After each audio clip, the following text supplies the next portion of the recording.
ദൈവമായ കർത്താവേ, നിന്റെ കരുണയാൽ ഞങ്ങളെ നീ ഓർക്കണമേ. എൻ്റെ കർത്താവേ, നിന്റെ മഹാകരുണയാൽ തന്നെ ഞങ്ങളുടെ മാതാപിതാക്കന്മാരുടെയും സഹോദരീ സഹോദരങ്ങളുടെയും നേതാക്കന്മാരുടെയും ഗുരുക്കന്മാരുടെയും മരിച്ചുപോയവരുടെയും വിശുദ്ധിയും മാത്രമുള്ള നിന്റെ വിശുദ്ധ സഭയുടെ പ്രജകളായ വിശ്വാസികളായ സ്ഥലവാങ്ങിപ്പോരുടെ ആത്മാക്കളെ നീ ഓർക്കണമേ.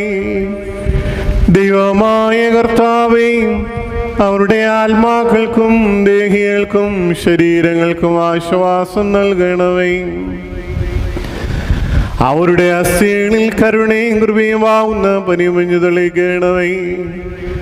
കർത്താതി കർത്താവും മഹത്വത്തിന് നാഥനുമായ മിശിഹാ രാജാവേ, ഞങ്ങൾക്കും അവർക്കും നീ വിമോചകനും വിമോചനവും ആയിരിക്കണമേ.